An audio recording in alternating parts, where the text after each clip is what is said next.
네. 다음으로 찾아갈 곳은 국방부가 있는 6호선 삼각지역이었습니다.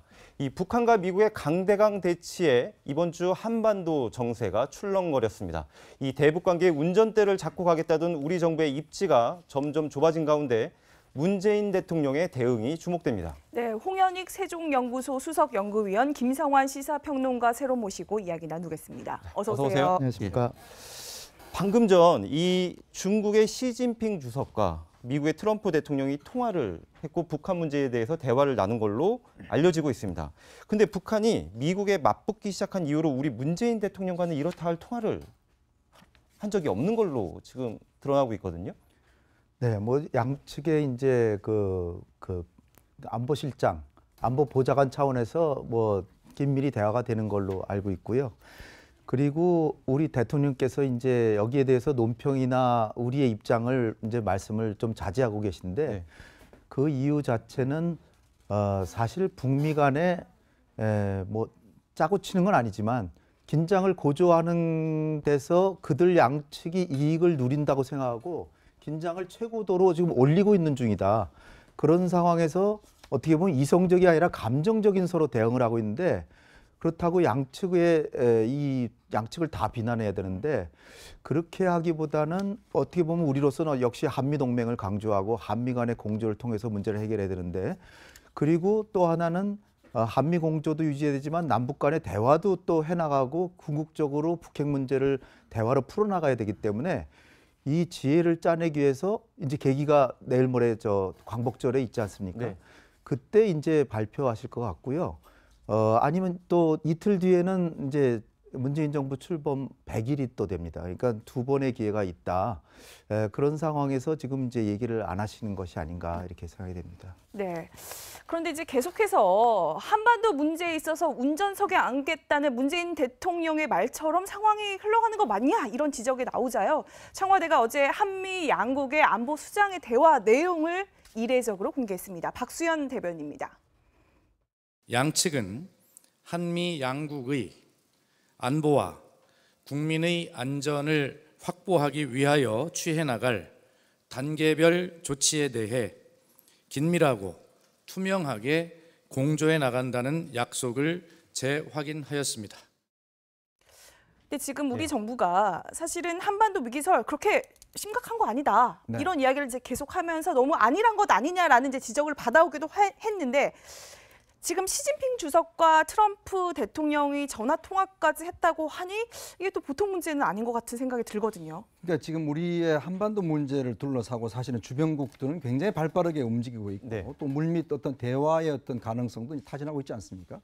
근데 이제 한편으로 보면 우리 정부의 대응 조치가 어떤 면에서 이게 좀 남의 문제 같은 그런 느낌들이 이제 가지고 있죠. 왜냐하면 특히 이제 지금 우리가 뭐 드러난 물론 이제 정의용 안보실장과 이제 맥메스터 보좌관과의 통화는 했지만 지금 일단 외교부 장관이 휴가를 갔습니다. 네. 자, 이런 상황이고 또 이제 대통령도 며칠째 아무 메시지를 내지 않고 있어요. 네. 이제 그러다 보니까 결국은 이 문제가 결국 우리가 좀 방관하고 있는 것이 아닌가. 물론 뭐 방관하고 있는 건 아니겠죠. 여러 가지 하겠지만 그러나 이제 문재인 대통령이 분명히 이제 운전대를 잡겠다고 이제 이야기를 했고 또 지난번 한미 정상회담을 통해서 어느 정도 그거에 대한 인정을 받았다고 이야기를 했지만 이 한반도 문제에 대해서 우리의 어떤 운전대 이런 자체는 제가 볼 때는 처음부터 좀 잘못된 접근 방식이었다. 저는 네. 그렇게 생각이 듭니다. 왜냐하면 결국은 북한 문제를 둘러싸고 한국의 어떤 주도적 문제를 해결할 수 있는 게 아니거든요. 결국 이제 미국과의 함께 한일과 한미일의 어떤 동맹을 통해서 해결할 수 있는 문제인데 처음부터 저는 문재인 정부가 너무나 접근법 자체를 우리가 해결하겠다, 우리가 대화로 해결하겠다 이런 쪽으로 해서 좀 어떤 면에서 보면 과욕을 부린 것이 아닌가 좀 생각 듭니다. 왜냐하면 지난번 트럼프 대통령이 전화통화를 통해서 대화는 해보셨나요? 라고 이야기를 했지 않습니까? 네. 그 자체 이야기를 보면 결국은 북한 문제의 어떤 주도 당사국이 당신이 아니라 결국은 함께 해나가야 될 문제인데 이제 그런 부분에 해봤냐? 이런 어떤 면에서 보면 조금의 저는 좀 비아냥거리는 투도 있다고 좀 보여지는데 이제 그러면서 본다면 너무 문재인 정부가 처음부터 이 문제를 너무 적극적으로 우리가 주도적으로 해결하려고 했던 그런 어떤 부분에서 조금의 어떤 지금에 보면 상대적으로 상당히 좀 밀려난 듯한 좀 옆좌석에도 못한 듯한 그런 모습으로 비춰지는 것이 아닌가라는 좀 우려가 솔직히 듭니다. 그런데 문재인 대통령이 이렇게 말을 아끼는 것과 관련해 가지고 이게 혹시 전략적인 침묵 아니냐라는 이런 해석도 있습니다. 네, 뭐 제가 볼 때는 전략적인 침묵에 가깝다고 생각되는데요. 뭐 국민들이 보시기에는 너무 답답하다. 지금 이렇게 한반도 위기 상황인데 어떻게 미국 트럼프 대통령하고 통화도 안 하고 군사적 대응에 관해서 어떤 언급도 하지 않느냐. 국민들한테 어떤 메시지라도 좀 줘야 되지 않겠느냐 이런 생각을 하실 수 있을 거라고 생각되는데요. 지금 국면 자체가 미국하고 북한이 극한의 대결을 하고 있는 상황이고 특히 이제 말폭탄이라고 얘기할 만큼 서로 이제 행동이 들어가는 행동 대 행동이란 말 우리 흔히 많이 사용하지만 아직 행동의 단계로 들어가지 않는 말과 말의 대결을 하고 있는 상황이거든요. 근데 이런 상황이 만약에 계속 앞으로 지속된다고 한다면 그 중간에서 균형자를 맞춰줄 만한 대상이 될 만한 곳은 결국 문재인 대통령이나 우리밖에 없을 것이다. 또 여기에서 우리가 군사적 대응을 더 하게 될 경우에는 더 북한을 자극만 하게 될 것이다.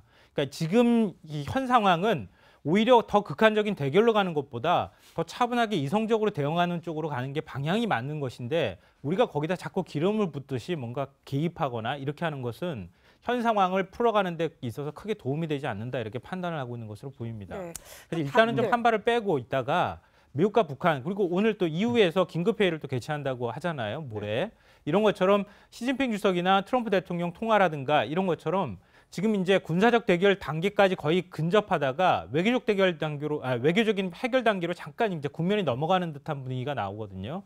그러니까 이런 국면에서 우리가 이제 조금 들어갈 여지가 생길 수 있을 것 같고요. 그런 것에 대비해서 문 대통령이 좀 말을 아끼고 있는 것은 아닌가 생각을 합니다. 네, 저도 뭐 그 동일선상에서 좀 말씀을 드리는데 사실 아주 냉철하게 보면 북한이 지금 하고 있는 건 뭐냐면 지난달 28일에 미국 본토를 공격할 수 있는 장거리 미사일 실력을 보여줬고 그 뒤에 이제 최근에 나온 그 뒤에 벌어지는 일들은 거꾸로 미국 측에서 예방전쟁 가능성을 얘기했어요. 예방전쟁이란 건 사실 국제법적으로 완전히 불법입니다. 네. 선제 타격하고는 전혀 다른 거예요. 이게 상대방이 그냥 무기 생산한다고 언젠간 저 무기로 나를 치겠다. 따라서 그 무기 공장을 때리는 거예요. 네. 그런 거는 그 사실 오래전부터 국제법적으로 불법이거든요. 선제 타격하고 다른 얘기를 하니까 그러니까 거기에 대한 대응으로 이제 북한에서도 이거 미국 본토를 칠 실력까지 보여줬는데 왜 이러나.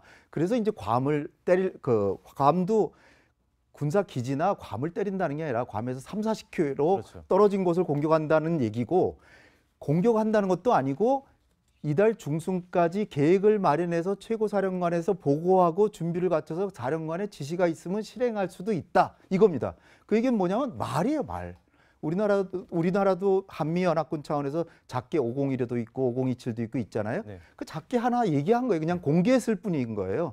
근데 여기에 대해서 이제 화염과 분노 막 이런 식으로 나오고 이제 우리는 그 뭐 핵까지 뭐 사실 장착돼 있다 뭐 이런 식으로 막 나오니까 근데 이제 중요한 것은 여기서 국제 정치를 볼 때 북한과 미국이 역대의 한반도 긴장이 최고도로 고조되면 가장 이익을 보는 건 미국과 북한입니다. 네.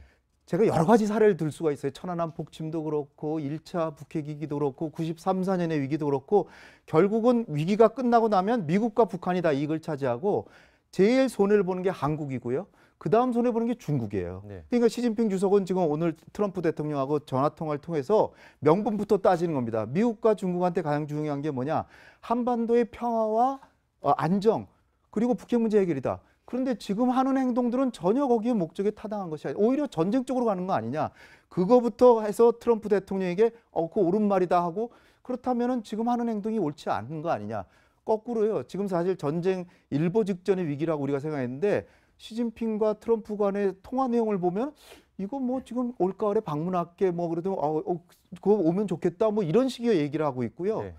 그런 거 보면은 우리 정부가 너무나 한쪽 편에 미국의 편에 완전히 들어가지고선 북한은 정말 우리가 상대하겠다라는 식으로 하다가 잘못하다 북미 간의 긴장이 남북 간의 긴장으로 가고 그렇다고 해서 뭐 또 미국은 자제해라 그러면 한미 관계도 고려되고 그러니까 우리 대통령께서 조금 자제하고 있는 것이지 무슨 대응을 안 하고 있는 차원은 아니다라고 이렇게 평가할 수 있다. 네. 이제 홍현익 위원의 말씀을 들어보면 이제 북미 간의 이 말폭탄을 주고받고 있지만 어떻게 보면 이익을 받는 거는 북한과 미국이다라고 그렇죠. 이야기를 해주셨는데 또 그래서 약간 걱정하시는 분들이 많거든요. 일단은 미국 측의 이야기를 좀 들어보고 저희가 대화를 이어나가겠습니다. There will be a war with North Korea over their missile program if they continue to try to hit America with an ICBM. He has told me that. Are we preparing plans for a preventive war, right? A war that would prevent North Korea from threatening the United States with a nuclear weapon? 네, 지금 미국의 당국자들이 상당히 강경한 발언을 쏟아내고 있는 것을 확인하셨는데요. 사실 문재인 대통령 한 달 전에 이런 인식을 가지고 있었습니다. 그럼 마저 들어보고 이야기를 나눠보겠습니다.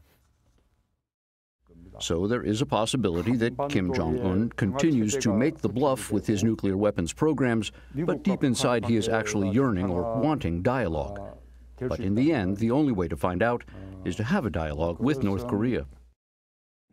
네, 지난 6월이었습니다. 2달 전이었죠. 2달 전에 대통령은 대화를 해봐야 알 수 있다라고 해서 약간 좀 이 상황에 대해서 거리를 한 발자국 이렇게 떨어져가지고 이렇게 보는 듯한 발언을 했는데 지금 당장 미국에서는 저렇게 강경한 발언들이 쏟아져 나오고 있거든요. 네. 그래서 이 판세를 헤아리는데 조금 안이한 자세를 견지하고 있었던 것 아니냐라는 지적이 나오고 있습니다. 그러니까 이제 2달 전만 해도 이 MBC 방송 인터뷰를 통해서 북한의 핵과 미사일은 뻥이다라는 얘기를 했어요. 사실 그때 이제 보면 그 통역자도 상당히 이걸 어떻게 통역을 해야 될지를 몰라서 상당히 뭐 곤혹스러웠다고 이야기를 하는데 이제 뻥이라는 것은 이제 거짓말이라는 이야기 아니겠습니까? 예전에 이제 노무현 대통령도 이제 그런 이야기를 한 적이 있죠. 이 뭐 북한의 핵과 미사일은 자위용이다라고 이야기를 한 적이 있죠. 근데 지금 그 사이에 벌어졌던 화성 14형에 대한 2차례 걸친 실험이라든지 이런 것들을 현재로 비춰보면 또 지금 미국 정보 당국에서 이 기본적으로 이제 핵탄두의 소형화를 이뤘다는 결론을 내렸다는 보도가 있었지 않습니까?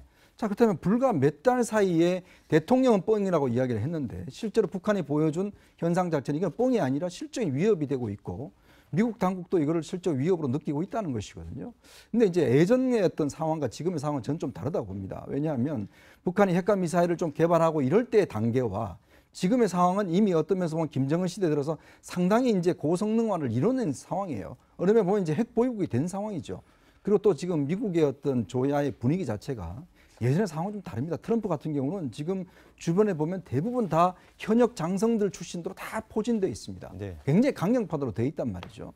그러니까 우리가 예를 들어서 뭐 기존의 문법대로 이게 말폭탄에 그칠 것이다라고 그렇게 한다라고 뭐 분석도 있겠지만 그러나 지금 상황은 단순히 말폭탄 끝나겠는가? 김정은과 트럼프의 성향을 봤을 때 자칫 잘못하면 이것이 실질적인 군사적 충돌로도 갈 수 있는 가능성은 충분히 있기 때문에 그 속에서 우리의 역할이 중요한데 근데 우리의 입장으로 봤을 때는 너무나 이 상황 자체를 예전의 문법대로만 보고 있는 것이 아닌가라는 그런 우려들이 솔직히 나오고 있는 것이죠. 네. 근데 제가 지금 이제 청와대를 취재를 하고 있기 때문에 주변에서 제가 최근에 많이 들었던 질문이 전쟁 진짜 나는 거야? 이렇게 질문하는 분들이 많아요. 그러니까 외교라는 게 굉장히 그 복잡한 셈법이 있지만 우리 일반 국민들은 거기까지 모르니 정부의 대응, 청와대의 말이 굉장히 중요한데 처음에 9일만 하더라도 청와대 고위 관계자가 위기설 동의하지 못해 라고 밝혔거든요. 그런데 그 다음날 이제 NSC 상임위원회에서는 또 정의용 안보실장이 상황이 벼랑 끝으로 가고 있다라고 말한 사실을 또 청와대가 이야기를 했어요. 그러니까 국민들은 헷갈리는 거예요. 뭐 어쩌라는 거냐, 이게 어떻게 가고 있는 거냐 좀 걱정되거든요. 그러니까 많이 좀 답답해하실 것 같아 보여요. 제가 생각하기에도 아마 정부 입장에서도 답답해할 것 같고 문재인 대통령도 답답해할 것 같습니다. 왜냐하면 이게 그러니까 우리가 처한 상황이라는 것 자체가 구조적으로 굉장히 움직이기가 어려운 상황이 돼 있기 때문에 이런 것이거든요. 그러니까 북한은 끊임없이 미국하고 대화하려고 하는 거예요. 그러니까 싸우려고 해도 미국하고 싸워야지 뭔가 나온다고 생각하는 거죠. 미국하고 싸우려고 하는 이유는 북한이 지금 이런 방식으로 북한을 계속 압박해 들어가고 경제 제재를 하고 하는 가장 핵심적인 주체는 미국이라고 보는 거예요. 그래서 이제 그 휴전협정 당사자가 미국이기 때문에 미국하고 이 문제를 풀어야 된다. 정전협정으로 가야 된다. 뭐 이렇게 얘기를 하고 있는 거 아닙니까? 근데 그 틈새에서 우리가 계속 소외되거나 아니면 중간에 눌려있는 상황이 되었기 때문에 이런 구조적인 문제를 어떻게 풀어야 될 것이냐. 이게 쉽게 해결될 문제가 아니라는 거죠. 또 하나 또 말씀드리고 싶은 것은 만약에 미국이 북한이 발사하는 미사일을 사드로 방어하거나 어떤 방식으로든 한반도에서 북한을 공격을 하려고 한다 그러면 우리의 협조 없이는 절대 불가능한 일입니다. 그러니까 그 북한에서 미사일을 쏠 때 초동 단계에서 그 미사일을 격추를 하든 어떤 방식으로든 우리 군과 같이 동맹 상태에서 같이 대응을 해나가야지 가능한 것이거든요. 그러니까 우리가 빠진 상태에서 미국이 북한을 선제 타격하든 예방전쟁을 하든 어떤 것도 할 수 없다. 그러니까 결국은 미국이 얘기하는 그 밑바탕에는 우리하고의 강력한 어떤 한미 공조가 깔려있지 않으면 불가능한 일이기 때문에 우리가 말 한마디를 하는 게 아니라 실질적인 준비는 현재 다 하고 있는 것이다. 그러니까 이거를 우리가 아무것도 안 하고 있다고 생각하면 그건 오산이라고 생각을 하는 거예요. 네. 구조적이고 보다 아주 중요한 변수를 보면요. 가장 큰 징후는 북미 간에 전쟁이 난다. 만약에 그런 상황이라면 서로 간에 엄청난 비난이 있을 겁니다. 네. 근데 북한의 관영통신이나 뭐 어디서 나온 얘기도 트럼프 대통령에 대한 개인적인 비난 그런 게 거의 없어요. 그러니까 어떻게 보면 협상을 원한다는 것을 다 깔고 있는 거고요. 실제로 북미 간에 뉴욕에서 지금 수개월 동안 이미 접촉하고 대화하고 있고요. 네. 원비어도 그래서 데려간 건데 그다음에 또 하나는 구조적으로 국가 이익의 차원에서 볼 때 북한이나 미국이나 결코 전쟁을 원치 않습니다. 특히 북한은 만약에 괌을 공격한다 그러면 미국한테 전쟁 발동 요인을 제공하는 건데 네. 미국은 상당히 피해를 입을지 모르지만 북한은 완전히 멸망해 버려요. 네. 그러니까 김정은이가 결코 전 괌을 때리는 그런 무모한 일은 할 리가 없다. 그 우리 정부에서 이렇게 가만히 보면 아, 저거는 틀림없이 빅딜을 염두에 두고 가고 있는 과정에서 서로 흥정을 하고 있는 중이다라고 보고 있는 것 같아요. 예. 근데 자칫 개입했다가는 한쪽 편을 들다가는 남북 대화도 안 되고 아니면 미국한테 큰 상처를 줄 수 있으니까 더구나 트럼프 대통령이 직접 나서서 얘기하는데 그거 왜 이렇게 긴장을 고조시키냐 얘기하면 한미 관계 안 좋잖아요. 그럼에도 불구하고 아마 8.15 경축사에서는 아마 내용이 나오지 않을까 이렇게 생각이 됩니다. 네, 지금 북한과 미국의 이렇게 강대강 대치가 이루어지는 가운데 굉장히 중요한 변곡점이 하나 있었잖아요. 지난달 29일 화성 14형 북한이 발사를 하면서 문재인 대통령이 나머지 사드 4기도 추가로 배치하라라고 이렇게 지시를 내렸단 말입니다. 근데 그게 2주간 배치가 이루어지지 못하고 있다가 오늘 오전에서야 현장 환경평가를 시작을 했잖아요. 근데 왜 이렇게 늦어지는 겁니까? 이게? 일단 이제 사실 그 전날만 하더라도 일단 국방부에서 이제 환경평가를 하겠다라고 해서 사실 사드의 추가 배치가 거의 물 건너가는 듯한 이제 분위기였죠. 이제 그러다가 그 다음 날 NSC에서 문재인 대통령이 임시 배치를 하라라고 지시를 했지 않습니까? 네. 근데 그 이후에 물론 한미 당국 간의 어떤 협상은 있지만 지금 현재 그 사드 성주 현지에서 여러 가지 반대 단체들 뭐 학생들 시위가 심하니까 이제 지금 이 전자파 측정 이것까지도 사실 막았지 않습니까? 네. 이제 그러다 보니까 결국은 이제 하루 이틀 지나고 나니까 지금 벌써 한 뭐 몇십 일이 흘렀어요. 자, 그런 면에서 본다라면 저는 이 사드 문제에 대한 접근 자체도 보면 기존에 우리 정부가 뭔가 해결할 수 있는 방안이 있는 듯해 이제 접근을 했지 않습니까? 문재인 대통령이 지난 대선 과정에서 나에게 보관이 있다고 네. 얘기했잖아요. 근데 그 보관이라는 게 내보니까 결국 뭐 환경평가 뭐 이런 것밖에 없는 것이었거든요. 결국 이제 이 사드 문제는 결국은 우리가 결단을 내려야 되는 그런 상황에 이제 왔다는 것이죠. 그러니까 더군다나 지금 화성 14형이 발사를 2차례 한 마당에 굉장히 그 어떤 레이더의 중요성 자체가 이제 부각되고 있지 않습니까? 네. 이제 그렇다고 한다면 이걸 대통령이 지시지 않습니까? NSC의 지시인데 실제로 이거 자체가 지금 미적거리고 있다는 것 자체는 보면 국민들 입장에서 보면 아니 대통령이 NSC에서 지시를 했는데 왜 이것이 진행되고 있지 않는가라는 또 그런 불신을 갖게 될 수가 있거든요. 그렇다고 한다면 우리가 안보 문제에서만큼은 대통령의 지시와 어떤 이행 과정 자체가 실제로 국민들이 보기에 뭔가 좀 투명하고 빠르게 진행되는 그런 모습을 보여주면 안심을 할 텐데 이제 그런 것들이 계속 이제 지연이 되고 있으니까 나름대로 국민들의 입장에서 볼 때는 상당히 불안감이 있는 것 같고 지금 시위대 자체가 보면 점점 더 학생들도 지금 참여를 하고 있지 않습니까? 네. 그러니까 이것 자체가 보면 자꾸 더 문제가 꼬이는 방향으로 갈 수 있는 가능성이 있다고 봅니다. 네. 근데 지금 이제 사드 배치와 관련해서 미국에서는 그런 이야기도 나왔잖아요. 네. 아니 우리가 우리 돈 들여서 한국 좀 보호해주겠다는데 왜 배치를 반대하냐라는 그 여론도 있었는데 그걸 반영하듯이 이제 사실 지난 4월달에 사드 배치가 됐을 때. 네.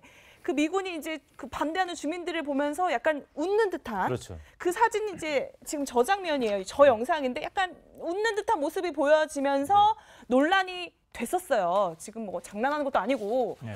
그런데 지금 미군의 태도가 오늘 보니까 좀 달라졌더라고요. 네, 벤달미 8군 사령관이 네. 공식 사과를 했죠. 왜 그런 이것도 걸까요? 네. 이례적이라고 볼 수 있는데요. 왜냐하면 이렇게 사드 배치하는 것 자체의 어떤 필요성을 떠나서 사드 배치하는 과정에서 그 군인이 보여줬던 약간 비아냥거리는 듯한 웃음이라든가 그리고 또 휴대폰으로 그 반발하면서 막는 주민들을 찍었거든요. 네. 그런 거 보면서 국민들이 상당히 좀 감정이 악화가 된 것이 사실이기 때문에 미군 입장에서 절차는 한국에서 진행한다 하더라도 한국민들이 반미 감정이라든가 아니면 사드에 대해서 반대하는 어떤 감정적인 측면이 이루면 안 되겠다.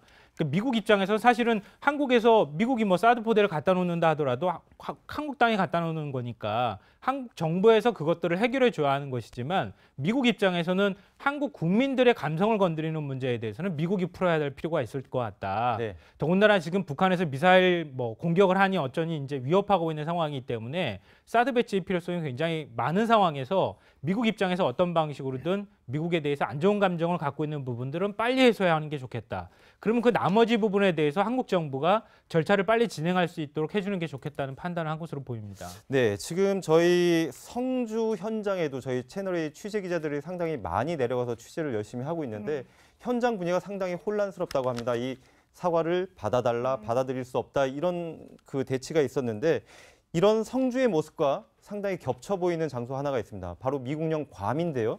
이 괌 현지 분위기 어떨지 저희가 이 프로그램 시작하면서 유승진 기자가 현지에서 연결을 해줬는데 유승진 기자가 현지 주민들을 좀 만나봤습니다. 들어보시겠습니다.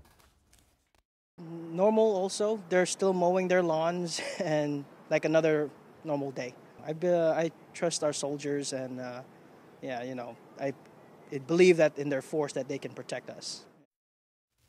자, 우리는 우리 군을 믿는다. 우리를 보호할 능력이 충분히 있다고 생각한다라고 이렇게 좀 안도하는 그런 분위기인데요. 근데 어제 저희 채널A에서 그 괌 현지에 있는 주지사를 인터뷰를 한 장면이 있습니다. 같이 들어보시겠습니다. An American citizen, I want a president that says that if any nation such as North Korea attacks Guam, attacks Honolulu, attacks the West Coast, that they will be met with hell and fury. 저 폭스뉴스하고 인터뷰를 한 장면이죠. 근데 네. 겹쳐 보이는 게 보면은 특이한 점이 주지사는 트럼프 대통령을 중심으로 상당히 단결하는 모습이고 네. 현지 주민 역시도 미군의 신뢰를 보내고 있는 저런 모습이 등장을 합니다. 그렇습니다. 좀 전에 뭐 트럼프 대통령이 직접 전화까지 해서 네. 당신은 1000% 안전할 것이다. 네. 뭐 이렇게까지도 이제 이야기를 하면서 아무래도 이제 처음으로 사실 미국 당국이 저렇게 이제 어떤 면에서 보면 상대방국으로부터 이제 뭐 공격을 2차 대전 이후에 처음으로 어떤 구체적인 어떤 이 경로까지 제시하면서 이제 공격을 어떤 예고를 받았지 않습니까? 그 상당히 미국 입장에서 볼 때도 굉장히 좀 충격적인 상황이죠. 네. 그런데 문제는 이제 과연 이제 북한이 저렇게 할 의도가 있느냐라는 것인데 지금 일단 뭐 김낙겸이 이제 그런 주장을 하고 있는 상황인데 사실은 뭐 아까도 홍 박사님 이야기했지만 네. 북한이 그 정도 아마 도발한다는 것은 제가 볼 때는 거의 뭐 이제 전쟁을 한번 하자라는 이야기일 겁니다. 아마 실제 그렇게 될 경우는 북한도 뭐 거의 뭐 생존할 수 없는 상황으로 가기 때문에 물론 뭐 협박이겠지만 그러나 이제 미국 입장에서 볼 때는 처음으로 저런 어떤 실적인 위협을 받았기 때문에 나름대로 대응을 해야 되는 것이고 특히 또 이제 지금 뭐 일본 같은 경우는 굉장히 구체적으로 움직이고 있지 않습니까? 뭐 패트리어트를 지금 구체적으로 배치를 하고 있고 사드 자체도 이제 구체적으로 이제 어떤 이 요격하기 준비를 하고 있는 상황이기 때문에 일단은 북한이 어떤 면에서 보면 지금까지 상황과 좀 다르게 좀 예측할 수 없게 움직일 수 있는 저는 가능성도 충분히 있다라고 보거든요. 그런 면에서 트럼프 대통령이 굉장히 괌 주민들을 안정시키기 위한 좀 활동들을 벌이고 있는 것 같습니다. 네. 이 점은 우리가 좀 생각해 볼 필요가 있을 것 같은데요. 예전에 이제 이라크전 이후부터 나타나는 하나의 현상 중에 하나인데 전쟁을 생중계하기 시작했습니다. 네. 일종의 전쟁이라는 개념이 심리전이라는 개념으로 넘어갔거든요. 그러니까 지금 북한이 공개적으로 위협을 하는 것은 일종의 심리전의 일종일 수도 있습니다. 이제 지금 보면 그 외신들이 특히 미국 언론들이 괌 현지 분위기하고 한반도 특히 이제 우리의 어떤 분위기랑 비교를 해서 기사들을 많이 썼잖아요. 그러니까 우리는 심드렁하고 그렇게 위협을 느끼지 않는 것 같은데 괌 주민들은 거의 뭐 패닉이나 공황 상태다. 네. 이런 얘기들이 나오니까 뭐 틸러슨이라든가 뭐 지금 이제 트럼프 대통령도 마찬가지지만 괌 주민들을 안심시키려고 하는 모습들을 굉장히 많이 보이고 있어요. 네. 그러니까 괌 주민들이 흔들리게 되면은 미국 국민들도 같이 불안해할 가능성이 굉장히 높기 때문에 괌 주민들을 심리전 차원이라도 공포감이나 이런 것들이 일어나지 않도록 하는 것이 굉장히 중요하다 이렇게 보고 안심시키는 작업에 굉장히 공을 들이고 있는 것 같습니다. 네. 그 지금 이제 근데 이제 좀 특이한 게 있으면 북한이 예전에는 뭐 불바다로 만들어 버리겠다 뭐 이 정도의 언어로 이제 이제 위협을 했는데 최근에 보면 타격 계획을 좀 구체적으로 좀 공개도 하고 뭐 김정은한테 보고서를 만들어서 곧 뭐 내놓겠다 이렇게까지 하고 있거든요. 근데 태용호 공사는 김정은이 미친 척하고 있을 뿐이지 미친 사람이 아니다라고 또 경고도 했어요. 동의합니다. 그러니까 김정은이는 결코 미치지 않았고요. 진짜 미쳤다면 정말 큰일이죠. 미쳤다면 전쟁이 날 수도 있습니다. 그런데 미치지 않았기 때문에 지금 북한이 줄기차게 하고 있는 건 거의 분명해요. 우리 문재인 정부가 그렇게 대화하자 그래도 안 하고 인도주의적 지원도 거절하고 하는 거는 결국은 자기 정권이 유지되려면 미국하고 담판을 해야 되고 담판을 하려고 그러는데 트럼프 대통령이 뭐 북한이 마음을 고치면 뭐 영광스럽게 만나겠다라고 말만 하지 실제로 직접적인 본격적인 대화를 안 하거든요. 그리고 트럼프 대통령 자신도 국내에서 러시아 스캔들이고 뭐 지지도도 굉장히 낮고 지금 트럼프 대통령이 위기를 좀 고조시킨 이런 상황에서도 미국이나 전 세계에서 지금 비난받고 있습니다. 그런 상황에서 이 김정은이가 지금 생각하는 거는 트럼프와의 결국 담판을 해야 되는데 담판을 가기 위해선 상당한 긴장이 필요해서 나름대로는 7월 4일 독립기념일에 쏘고 7월 28일 날 진짜 미국 본토에 확실히 도달하는 걸 보여줬는데도 오늘 나온 뉴스가 또 재진입엔 또 실패했다. 네. 뭐 그러고 하니까 그렇다면 비록 미국의 해외 영토이지만 괌에 대해서 확실하게 우리가 괌을 타격할 수 있다는 걸 보여주겠다고 하는 걸 직접 공격했다가는 정말 자기 맞아 죽어서 정권이 몰락하니까 네. 이런 자세한 계획을 17분 47초 걸린다, 뭐 몇 미터다, 뭐까지 얘기를 해가면서 마치 할 것 같은 분위기를 조정해서 긴장을 고조시켜 놓은 다음에 트럼프 대통령도 여기에 이제 맞대응해서 시진핑 주석하고 통화해서 미중 간에 얻을 거는 트럼프 대통령 또 얻어내고 네. 한국이나 중국으로 하여금 한반도 긴장을 완화시켜주면 뭐든지 얻어내겠다라는 걸 다 얻어낸 다음에 결국은 북미 간에 사실 우리가 지금 지켜보고 있듯이 벌써 여러 달째 북미 간의 대화가 진행되고 원비어도 석방해주고 우리도 그런 차원에서 남북 대화를 하자는 것이고요. 이건 사실 미국의 승낙이 필요한 부분이 아닙니다. 우리 정부가 이럴 때는 사실 우리도 북한하고 대화할 테니까 미국도 북한하고 제재는 같이 한국하고 하면서 협상도 하자. 이런 제안을 저는 8.15 경칙사 때 나와주기를 저는 기대합니다. 네. 이제 우려스러운 부분은 사실은 그 대화의 내용이 뭔가 하는 것이거든요. 네. 지금 이제 북한 그 미국에서 나오는 이야기는 라이스 전 유엔 대사 같은 경우는 북핵을 인정하자라는 이야기까지 나오고 있어요. 네. 만약에 우리가 배제된 상황에서 북미 협상을 통해서 북핵의 사실상 보유자를 인정해 버린다고 한다면 이건 우리한테는 엄청난 문제거든요. 그러니까 우리가 이 상황에서 끼어들 수 있는 공간 자체가 없어져 버린다 한다면 정말 방관자밖에 되지 않는다는 게 지금 상황에서 대화는 중요하지만 그 대화 내용에서 과연 우리가 뭘 얻을 것인가 저는 더 중요하다고 봅니다. 방관자가 되지 않기 위해서도 우리가 북한과 미국한테 협상해라라고 얘기를 해야 방관자가 안 되는 것이죠. 네. 네, 지금까지 북한과 미국의 강대강 대치 그리고 한반도의 정세에 대해서 살펴봤습니다.